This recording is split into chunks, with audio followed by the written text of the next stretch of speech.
Welcome to the HR Empowerment Podcast, where we will uncover strategies and new insights from HR professionals who discuss up-to-date regulations, best practices, and the most pressing topics like diversity and equity, leadership, dealing with difficult situations, and much more that affect your bottom line and business. Thanks for joining us. Hey everybody, Wendy Sellers here, the HR lady. I am here with my co-host, JC. Such a pleasure to see you, Wendy, and hear you. Glad to be back. In episode 4 or 5 in this series, Common Complaints about HR Departments, we want to talk about what should HR be focusing on, and it's a lot. I think it all starts with Super Bowl squares and March Madness, right?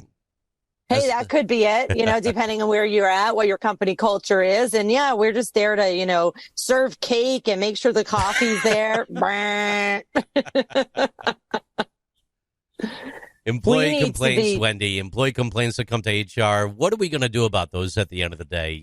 There's some key ones out of a list here that I was able to source for you. This comes to us from Forbes.com and some amazing writers over there. But summarized and repositioned for our chat today, one of the first things that I have here is poorly defined employee roles is something that HR should focus on. Unclear job responsibilities can lead to job dissatisfaction.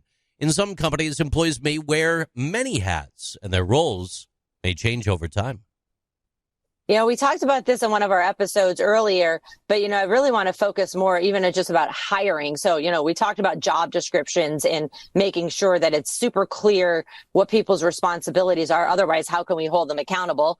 But hiring managers, almost everybody's hiring these days. Hiring managers need to be honest with candidates about any ambiguity of their role. They need to seek those candidates who are adaptable, creative, and remain calm during changes. However, some roles do not require that. So if you're saying we want all our employees to be creative, I assure you, you do not. So there are some roles that were like, no, you are a fact-based role and you are not to be creative. You are to stick to the facts and you are supposed to, argue with everybody else who is not creative. So we do have to be careful about when we're defining like our company culture, our company values. I've seen a few clients have come to me and I'm like, yeah, you don't want everybody to be creative. I trust me. Let's remove that from a requirement for everybody and just leave it in the creative roles. That's a fascinating point. And that could come down to our next point in the list here, transparency in hiring. Being open and transparent with job applicants, it can actually reduce the number of questions and make the hiring process much smoother. Use technology, man. I tell this to everybody, get a careers website. It doesn't, even if you're the least technical person it is, you can get this on any website forum. Even if you don't have an IT department, you can go to GoDaddy and create a website. They have everything there for you already, but create some kind of website or a Google Drive or something that says, hey, candidates, go here, check out videos, check out pictures of our work environment so you could see that you're going to be working in a hot, sweaty environment or, a dungeon or you're going to be working at home. Here are all our benefits. These are our processes. These are our procedures. If you're brave enough, give them your, samples of your employee handbook and your processes and procedures so they can go, I don't want to work here, or this is cool, I do want to work here. And then you can rule in or rule out candidates right away. So being transparent is so important, but you don't have to do it all yourself. You can use technology. Take the time now, create a bunch of PDFs, PowerPoints, videos, whatever it is, and put that on a careers page so people already know where to go to. You are going to have to direct them there in the interview process, though. What else should HR focus on? The next thing in our list here is unclear promotion criteria. When promotion cycles are completed, some employees might be left behind. They might feel upset. It is very important, and most employees want to know, okay, hey, I'm coming onto the team. Even if I was here before, I'm getting moved over to your team. How do I move up? And you need to also ask that employee, well, what do you mean by move up? For some employees, that just means, how do I make more money? I don't want a lot more responsibility. Like, I don't want to manage people and bless them for realizing that is very difficult. But how do I move up? How do I get a higher title? How do I get more benefits? How do I get, more money is usually what it really is. And so companies should be very clear about, here is our org chart now. Here's where we see it in the future. We don't have more management roles, but we have more project management roles, or we have more QC roles or quality assurance roles. Oh, I want to do that. I don't want to manage people. I want to manage things. So be, clear. Get creative. There's that word, creative. Get creative. Ask, your partners in crime, your other managers, your other executives, how can we make our org chart more appealing without actually creating more layers in our organization? You brought up a fantastic point I do want to pin in on real quick here, Ms. Wendy, the HR lady. I think I have to say your name like that, kind of like when you say, the full name of a celebrity. I got to always make sure I say Wendy Sellers, the HR lady. So when we're thinking about the org chart and we're thinking about the changing workforce and dynamic, if we are going through organizational change and we are embracing technology, there's a lot of skilled workers that you might not want to have walk out the door, because you might be able to reposition those workers into different roles that take care of the technology. So just because you might have automation coming in play that will take a operating engineer out of the mix on the floor doesn't mean they have to go away. You could upskill, transition, and through those job descriptions, as she described, plan for the future and try to move those employees into new skill sets and save yourself the time and hassle of not only losing that knowledge base as it walks out the door, but having to go through the efforts of recruiting someone new that might not really fit with your culture. Yeah, that is a very valid point and has been greatly discussed.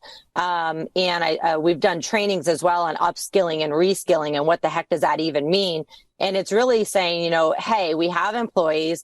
We are replacing their current duties with technology, but this employee has been awesome and amazing, and we don't want to get rid of them. Take the hardest thing that it is to retain employees is the fact that they want to work with your culture. Yeah. So if you can find somebody who other people get along with, they're a good worker, they've come to the table, they want to be part of your team and your culture, don't lose them just because you're reducing their technology skills. Go ahead and get them into a training program. And I want to stop here for a second, JC, and let everybody know, because we have listeners all over the United States and some all over the world as well. But in the United States, every state has a lot of grants. So if you're a small company and you're going, I don't have money for training, go to it's the local unemployment office. It's usually called, workforce, but there's the unemployment side of the unemployment office where people go to collect unemployment funds. And then there's the other side, which is for workers, to possibly help them find employees and then train employees. But all the states have some kind of grant program that you can send your employees to these workforce centers either for free or partially free, or you could bring training to your organization. I do it. I have 5 clients right now that have found me through that program that, I'm partially getting paid from a grant and then from the company to help train their managers. And then other people are getting paid to help train their employees technical skills that they didn't have. So don't throw the baby out with the bathwater, right? Make sure that you are going, I want to keep this employee and I don't know what to do, but where are empty positions and can we train them and do they want to be trained? Finally, what I want to say about that is, when you're asking somebody, do you want to be trained on X skill? They probably have no clue what you're talking about.